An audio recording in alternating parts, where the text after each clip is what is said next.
여러분 안녕히 주무셨습니까? 참 좋은 아침입니다. 우리 2016년 11월 21일 월요일입니다.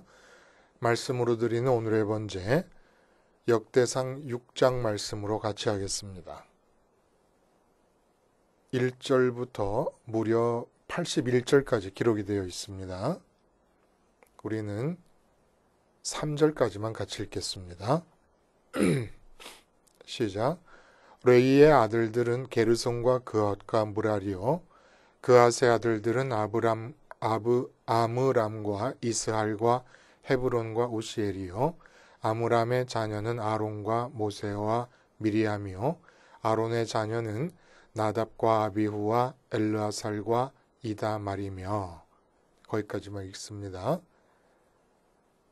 네, 오늘 이 레위 지파의 족보가 나오는 역대상 6장 말씀을 중심으로 해서 선민의 실업률은 0%이다 라는 제목의 하나님 말씀 증거합니다. 선민의 실업률은 0%이다. 여러분, 그 실업이라고 하는 거, 실업률은 이제 경제 활동을 원하는 인구 대비 직업이 없는 사람의 비율을 말합니다. 근데 이 직업이라고 하는 말이 사실은 우리 이 예수님의 복음을 믿는 사람들 입장에서는 굉장히 많이 왜곡되어 있어요. 그러니까 직업이라고 하는 단어 속에서 직업하면은 떠올리는 개념이 있지 않습니까? 그 개념의 내용이 성경하고 맞지 않는다는 얘기입니다. 성서와. 성서적인 입장에서 직업 하면은 어떤 것일까?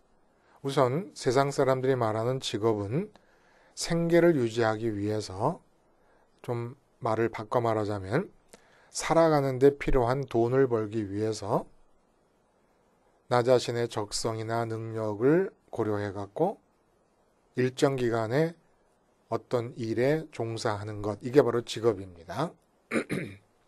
그런데 똑같은 직업을 뜻하는 단어로서 독일어를 보면 베루프라는 단어를 써요. 베루프라는 것은 루프라는 말이 루펜, 부른다는 뜻입니다. 영어의 콜이에요. 그래서 독일어의 베루프라고 하는 말이나 영어의 콜링이라고 하는 단어를 직업이라는 말을 나타내기 위해서 사용하는데, 근본적으로 이 세속적인 직업을 말하고 있음에도 불구하고 베루프나 콜링이라고 하는 단어 속에는 하나님께서 부르셨다라고 하는 의미가 있습니다. 그러니까 하나님이 부르셔서 나를 지금 이 일을 하게 하신다. 우리말로는 소명이라 그러죠. 그러니까 그 독일어나 영어의 직업이라는 말을 나타내는 단어는 어디서 생겼느냐 하면은 하나님의 부르심에서부터 직업이라는 단어가 나왔다는 이야기입니다. 이런 의미에서 볼 때, 이 선민에게 있어서 직업은 일반 세상 사람들이 말하는 돈벌이가 되는 일과는 다른 거라는 얘기예요. 생계를 위해 필요한 돈을 번다. 생계 유지를 위하여 필요한 조건을 확보하기 위해서 직업 활동을 한다. 이거는 우리 선민들이 갖고 있어야 될 직업의식이 전혀 아니라는 얘기지요. 그러니까 선민이면은 베루프나 콜링으로서의 직업을 가지고 말하자면 선민인 이상 직업이 없는 사람이 없는 겁니다. 내가 지금 예수님의 복음을 받아들이고 있는 선민이다. 그러면 반드시 직업이 있는 거예요. 직업이 있어. 하나님께서 부르셨으니까 부르시면은 이유가 있는 것이고, 혹시 선민이 부르심의 의미에서 직업을 갖고 있지만 돈 되는 일이 어느 순간에 없을 수는 있을지 몰라요. 세상 사람들이 볼 때 돈 되는 일이 아니면 돈 되는 일이 미흡하거나 약할 수 있을지는 몰라요. 그러나 직업이 없는 사람은 없습니다. 그리고 이렇게 부르심의 의미에서의 직업을 갖고 사는 선민이라면 그 선민의 생계는 우리가 얼굴에 땀을 흘려서 수고하고 노력해서 얻는 돈으로 사는 게 아니라는 겁니다. 만약에 그렇다 그러면 선민으로 부르심을 받은 뒤에도 계속해서 아담에게 내렸던 저주가 지속되고 있다는 것인데, 그렇다면 믿음도 무효가 되고 구원도 무효가 되는 겁니다. 네가 정녕 얼굴에 땀을 흘려야 내가 먹을 것을 먹으리라 라고 말씀하시지 않았어요? 아담이 범죄한 후에 저주 가운데 첫 번째로 나오는 게 그 내용이었습니다. 그래서 우리가 내가 땀을 흘리고 어렵게 노력하고 애써서 돈벌이 되는 일에 종사함으로써 생계를 유지해 나간다는 생각을 갖고 있다면, 그런 의식 안에서 살고 있다면, 의식이라는 말을 강조하는 이유는 똑같이 돈 주고 쌀을 사서 먹고 살아도 내가 번 돈으로 쌀을 사고 있다는 의식으로 사는 사람이 있는가 하면, 하나님께서 허락하신 은혜 가운데서 내가 지금 쌀을 구입하고 있다라는 의식으로 살고 있다. 차이가 있다는 겁니다. 이것이. 그래서 여러분, 그 유명한 기절 마태복음 6장 24절에 두 주인을 섬기지 못할 거다 말씀하시면서 재물을 하나님과 겸하여 섬기지 못한다. 이 재물을 섬기는 게 뭐예요? 뭐 큰 재벌 그룹의 회장님들처럼 뭐 돈을 쌓아놓고 사는 사람만 재물을 섬기는 게 아니에요. 뭐라 그러시냐면은 목숨을 위하여 무엇을 먹을까, 무엇을 마실까, 몸을 위하여 무엇을 입을까 염려하지 말라. 이것이 바로 재물을 섬기는 것이다 라는 겁니다. 그러니까 무엇을 먹을까, 무엇을 마실까, 무엇을 입을까 염려하면서 돈벌이를 하고 있는 중에 그걸 직업이라 생각하지 말라라는 얘기지요. 그게 뭐라고 얘기했어요? 먼저 하나님 나라와 그 의를 구하면 이 모든 것을 다 더하시라. 그러니까 주님께서 직업을 말씀하신 거예요. 선민의 직업을. 하늘에 계신 하나님의 아들, 딸들의 직업은 뭐냐? 이 땅에서 하나님 나라와 하나님의 의, 하나님께서 기뻐하시고 원하시는 일을 구하는 게 이게 우리의 직업이라는 겁니다. 돈 되는 일이 직업이 아니라는 거예요. 하나님 내게 직업을 주세요. 하나님 내게 돈 벌 수 있는 길을 열어주세요. 이게 기도가 성립이 됩니까? 재물을 겸하여 섬기지 말라 그랬는데 내가 돈 벌 수 있는 직업을 얻게 해주세요라고 하는 것은 하늘나라와 그 일을 구하는 본래의 직업 활동이 아니라는 겁니다. 재물을 섬기는 것이지. 자, 근데 말씀을 전하면서도 사실 제 자신도 두려움이 있고 염려가 있어요. 과연 하나님 나라와 그 의를 구하기만 하면 하나님이 다 먹고 살게 해주실까? 이 세상에서 생계에 필요한 모든 조건을 하나님께서 다 주실까? 광야에서 만나를 먹이시고 물을 마시게 하시고 신발이 닳지 않고 의복이 닳지 않게 이끌어 주신 것은 우리가 알고 믿겠는데, 과연 지금의 이 자본주의 사회 경제 체제, 대한민국이라는, 아니면 미국이라는, 일본이라는, 뭐 아니면 저기 호주나 뉴질랜드, 유럽이라고 하는 이러한 경제 체제 하에서 삶이 영위되고 있는 나라들 안에서 과연 내가 하나님 나라와 그 일을 구하기만 하면 하나님께서 내 생계는 책임져 주실까? 이게 참 의심이 생기지요, 여러분. 자신이 없어요. 솔직히 말씀드려서 그렇게 살아도 되겠는가라는 생각이 안 들 수가 없다는 얘기입니다. 근데 하여간 우리의 세상과 얽혀있는 삶의 현장에서의 가질 수 있는 염려와 두려움은 떨쳐두고 일단 말씀이 뭐라고 하는지를 보자 이겁니다. 우선 그 말씀이 뭔지를 가려내 놓고 세상에 각인되어 버린 우리의 심정을 가지고 말씀을 대해서 곡해시키지 말고 우리의 필요를 따라 세상에 묶여버리고 장악된, 세상에 각인된 우리의 마음으로 말씀을 대하면서 말씀을 거기에 맞춰가려고 하지 말고 우리가 이룰 수 있던 이룰 수 없던 말씀은 말씀대로 따로 떼놓고 생각을 하자는 겁니다. 하나님께서 무엇을 말씀하심인가를 일단 보자. 오늘 본문이 바로 그 얘기를 해주고 있다는 거예요.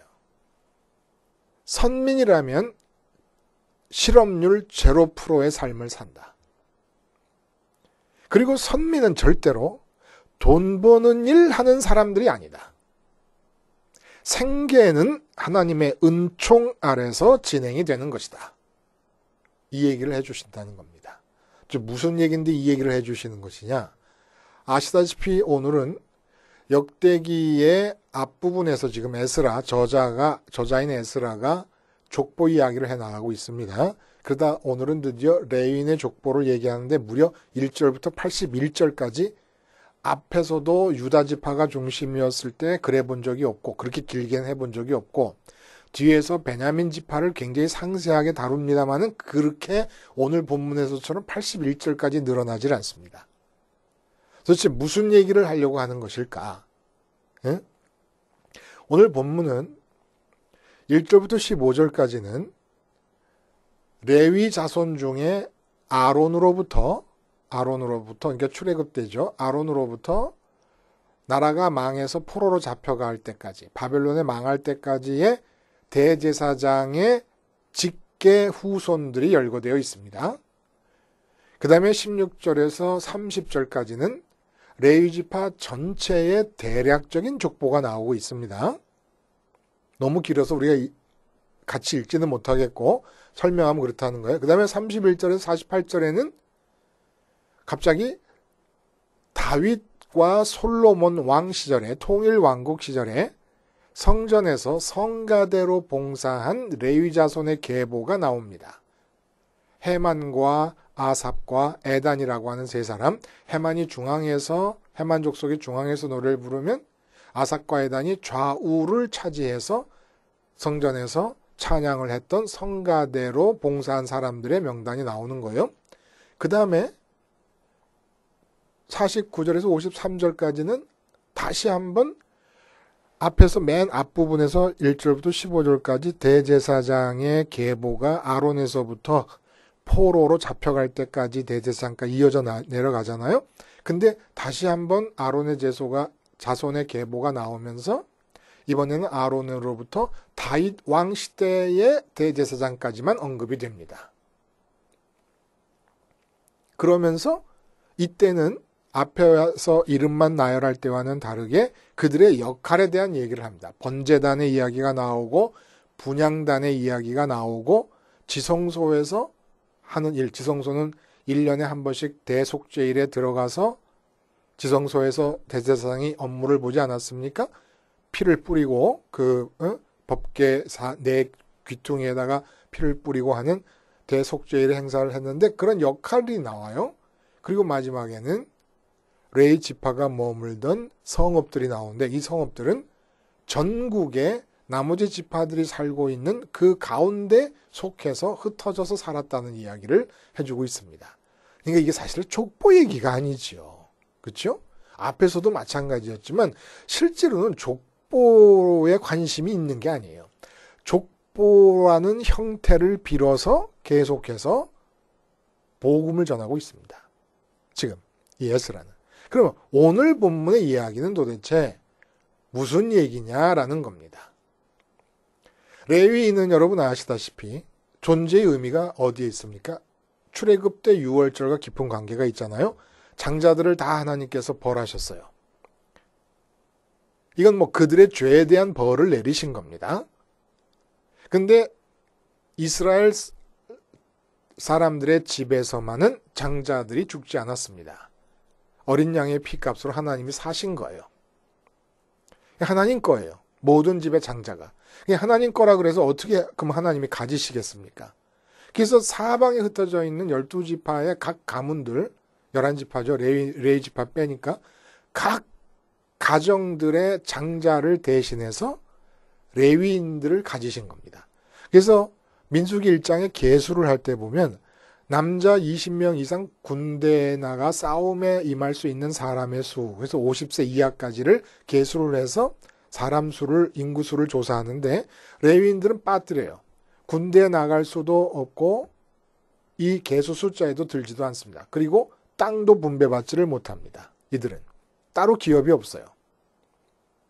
그래서 모든 이스라엘 사람들 출애굽 때 죽이셨어야 마땅한, 애굽 사람과 마찬가지 죄인들이니까 죽이셨어야 마땅한 자들을 6월절 어린 양의 핏값으로 다 당신 것으로 사서 당신이 갔는데 어떤 식으로 갔느냐 하면은 그 이스라엘 11지파 각 가정의 장자들을 대신해서 레위인들의 남자를 가지신 겁니다.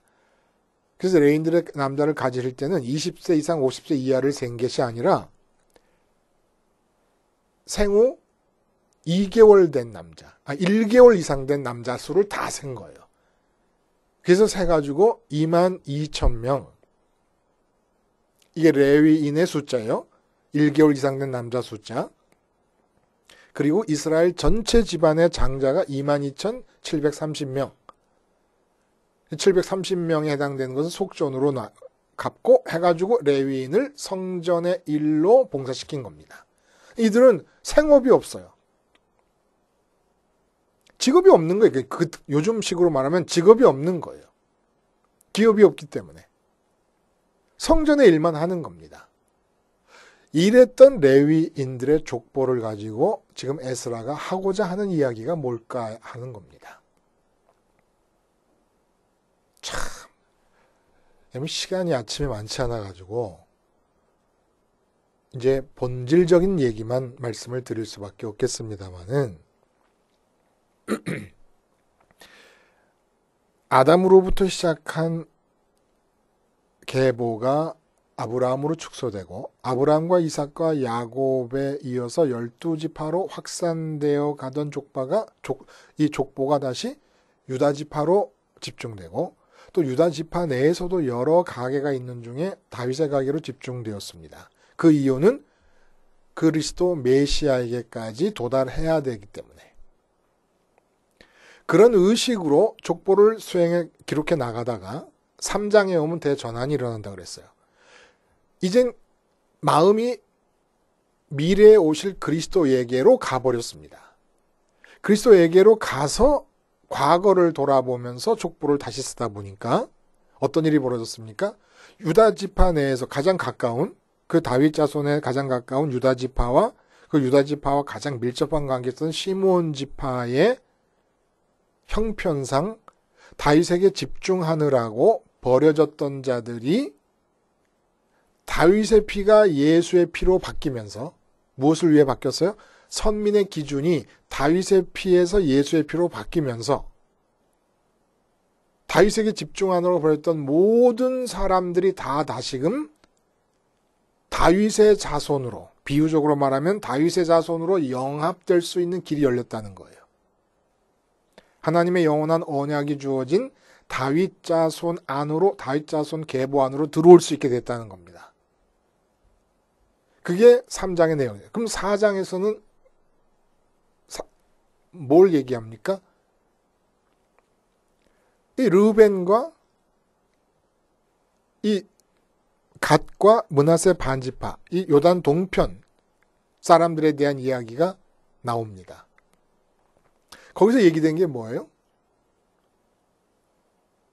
예수님의 입장에서 바라보니까 어떤 일이 벌어지냐면 선민의 정체성을 제일 먼저 잃어버린 지파가 바로 그 르벤과 갓과 므낫세 반지파였는데 그들이 아무리 이방 민족 속에 흐트러져 들어가 있어도 다윗의 자손이라고 하는 영역 안으로 다시 다 회복될 수 있는 것은 예수님의 십자가가 있기 때문이다.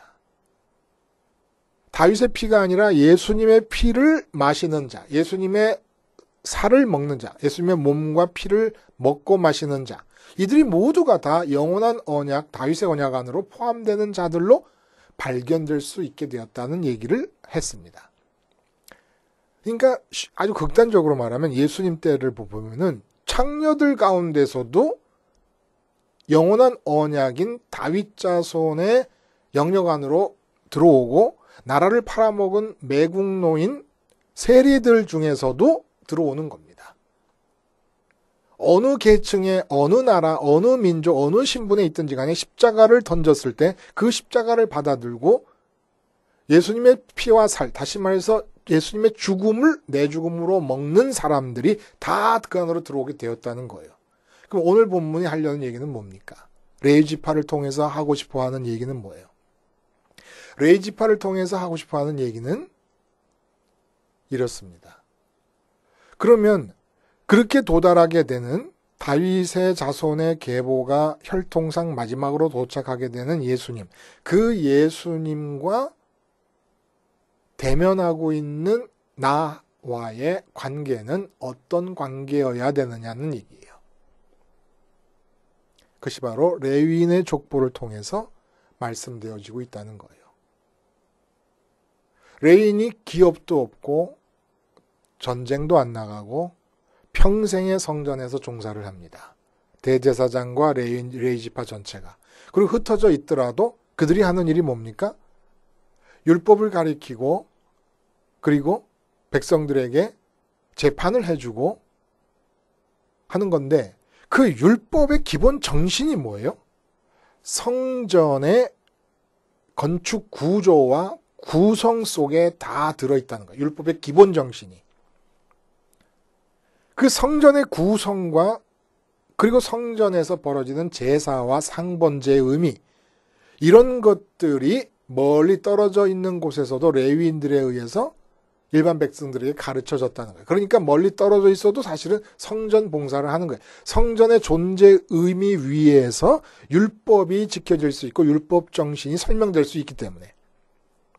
성전이 뭐예요? 하나님과 만나요. 만나기 위해서는 어떻게 해야 되느냐? 지성소와 성소의 구성을 나한테 적용시키고 번제단에서 이 적용이 잘 안 되는 마음 상태일 때는 죽어야 된다라고 하는 것이 성전의 전체 내용이에요. 그것이 율법의 기본 정신입니다. 또 그러니까 평생을 성전을 위해서만 사는 거예요. 따로 돈벌이 되는 일을 위해서 살아갈 수가 없는 자들입니다. 근데 에스라가 족보를 써 내려가면서 아담에서 아브라함으로, 아브라함과 야곱의 12지파에서 유다지파로, 유다지파에서 다윗으로 넘어가 놓고 보니까 그렇게 선택의 새로운 가능성, 흩어져 있는 선민을 새로 찾음의 가능성이 생길 뿐만 아니라 어떤 일이 깨달아지느냐? 오실 예수님을 중심으로 보니까 그 예수님이 이루실 십자가 사건과 개개인 간의 관계가 어떤 관계냐? 십자가가 직업이더라, 이런 얘기입니다. 레위인에게 주어졌던 성전 봉사라는 소명으로서의 직업이 십자가가 모든 개인의 일이 되면서 그 십자가가 성전의 의미를 완성시킨 사건이지 않습니까? 그러다 보니까 모든 사람이 레위인으로 살아야 되겠더라, 이런 얘기입니다. 그러니까 내 직업이 뭐예요? 레위인이에요, 레위인. 근데 성전이 예수님 안으로 다 들어가 버렸으니까 그 의미가.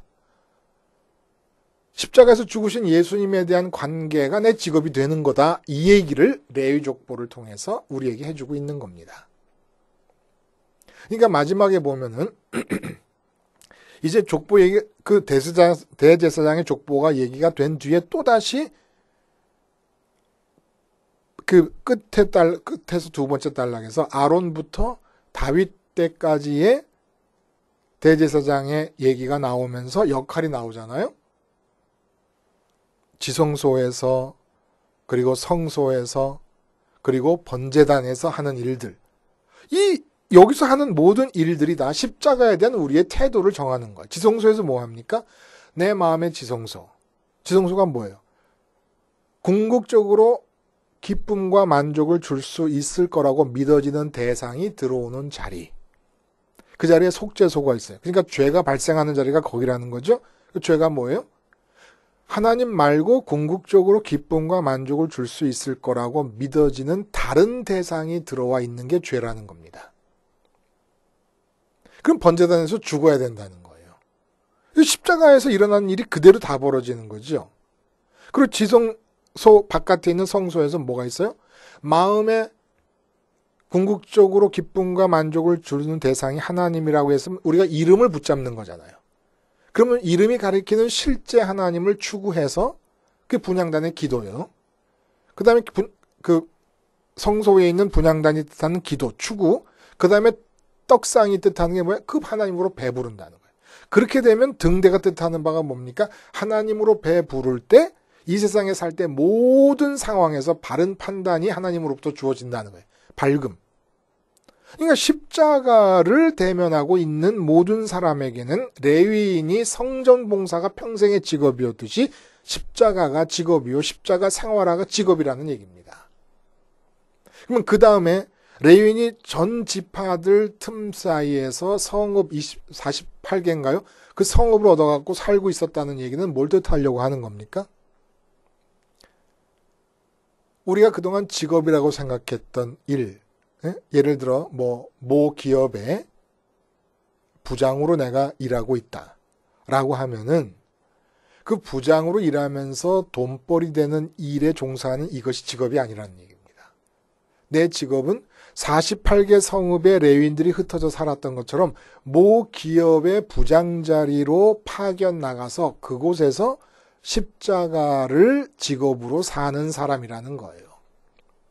내가 거기서 그 회사의 부장 자리에서 십자가를 직업으로 살았을 때 주어진 월급은 하나님이 은혜로 생계를 꾸려나가라고 주시는 돈이지 내가 돈벌이를 해서 얻은 돈이 아니라는 겁니다. 이것이 진실인데 마귀가 바꿔놓은 거예요. 하나님이 은혜로 주시는 생계를 위한 돈은 네가 수고해서 돈벌이를 얻은 거라고 직업 활동의 결과라고 의식을 바꿔놓은 겁니다. 그러니까 평생 돈벌이의 노예로 사는 거예요. 똑같이 돈이 주어진다 그래도 내가 부장 자리에 가서 내 직업인 십자가 생활화를 수행해 나간다. 모든 업무 앞에서 모든 직장 동료나 상사, 부하 직원들 앞에서 예수님의 십자가를 내가 예수님과 함께 죽었음을 고백함에 따라 그 자리에서 나 대신에 예수님의 마음과 하나님의 마음이 나타나야 된다는 이 십자가 생활화를 직업으로 삼고 살았을 때 주어지는 돈은 완전히 은혜로 포장된 것인데 마귀가 그 포장을 다 뺏기고 다 벗겨내고 내 땀으로 포장을 시켜놨다는 겁니다. 그러니까 노예로 사는 거예요. 감사가 없는 거예요. 늘 월급을 받으면 좀 더 받아야지, 더 받아야지, 더 받아야지 이러고만 있는 겁니다. 그리고 못 쓸 일, 어디 쓸 일이 많은데 이거 다 쓰고 나면 또 모자라는데 또 모자라. 맨날 이런 불평만 하게 되는 이유가 노예로 살고 있기 때문에. 선민은 실업이라는 게 없습니다. 돈 되는 일이 때로는 없을 수도 있고 때로는 미약할 수도 있지만 직업이 없는 선민은 없습니다. 우리의 직업은 뭡니까? 우리가 직장이라고 말하는 그 현장에서, 가정이라고 말하는 현장에서, 영업장이라고 말하는 현장에서, 친구를 만나는 현장에서 내 직업은 계속 돼야 되는데 그게 십자가 생활하라는 겁니다. 에스라가 그걸 보고 있는 거예요. 족보를 쓰느라고 예수님께 도달해 보니 예수님께 도달해서 보는 세상은 완전히 다른 세상이 펼쳐지는데 그곳에서는 직업 없는 자가 없다. 모두가 다 레위인처럼 살아간다. 그곳에서는 다시 말하면 돈 되는 일을 위해 종사하거나 돈 되는 일을 찾는 사람은 아무도 없다.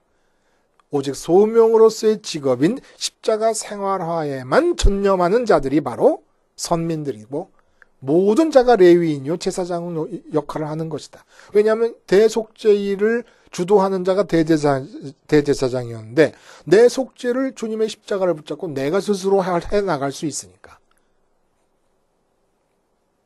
아이 기가 막힌 거 아닙니까? 말씀은 그렇다는 거예요. 모르겠어요. 죽으면 죽으리라고 여러분의 삶의 현장 속에서 이 말씀을 적용을 하시든지 아직은 유보의 시간이 더 필요하다면 기도를 하시든지 아니면 버리시든지 여러분이 선택하실 일입니다만은 말씀은 그렇다는 겁니다. 우리의 직업은 뭡니까? 성전의 의미가 다 한꺼번에 성취된 십자가에 달린 예수님에 대한 관계에서 그 예수님의 죽음을 내 죽음으로 삼는 십자가 생활화가 이 삶의 현장 곳곳에 파견 나가서 내가 해야 될 직업 활동이라는 겁니다. 먹고 사는 일은 어떻게 하나 두고 봅시다. 절대적으로 그것은 하나님의 일인 것을 주님께서 분명히 선포하시고 선을 그어 놓으셨습니다. 돈 되는 일에 종사하는 한, 돈 되는 일을 찾고 돈 되는 일을 염려하는 한 우리는 재물을 섬기는 자일 수밖에 없습니다. 그러나 우리의 직업은 십자가 생활화임을 잊지 말아야 할 것입니다. 기도하시겠습니다.